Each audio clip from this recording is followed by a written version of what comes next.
Prime Minister, I see you have already mastered the essential craft of the European politician, namely the ability to say one thing in this Chamber and a very different thing to your home electorate. You have spoken here about free trade and amen to that. Who would have guessed, listening to you just now, that you were the author of the phrase British jobs for British workers, and that you have subsidised, where you have not nationalised outright, swathes of our economy, including the car industry and many of the banks?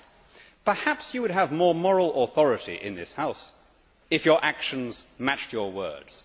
Perhaps you would have more legitimacy in the councils of the world if the United Kingdom were not going into this recession in the worst condition of any G20 country.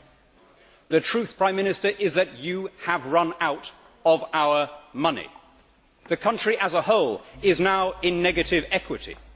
Every British child is born owing around £20,000.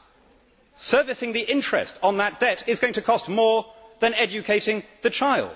Now, once again today you try to spread the blame around. You spoke about an international recession, international crisis. Well, it is true that we are all sailing together into the squalls, but not every vessel in the convoy is in the same dilapidated condition.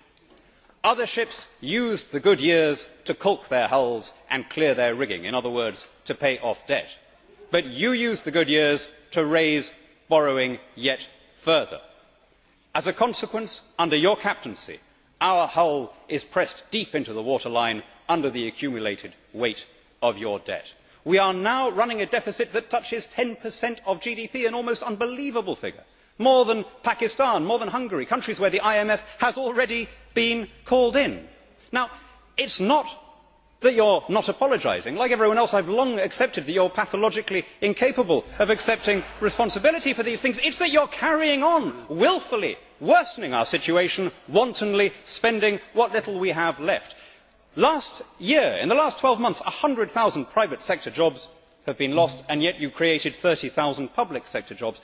Prime Minister, you cannot carry on forever squeezing the productive bit of the economy in order to fund an unprecedented engorgement of the unproductive bit. You cannot spend your way out of recession or borrow your way out of debt. And when you repeat in that wooden and perfunctory way that our situation is better than others, that we are well placed to weather the storm, I have to tell you, you sound like a Brezhnev era apparatchik giving the party line. You know, and we know, and you know that we know that it is nonsense. Everyone knows that Britain is worse off than any other country as we go into these hard times. The IMF has said so. The European Commission has said so. The markets have said so, which is why our currency has devalued by 30%, and soon the voters too will get their chance to say so.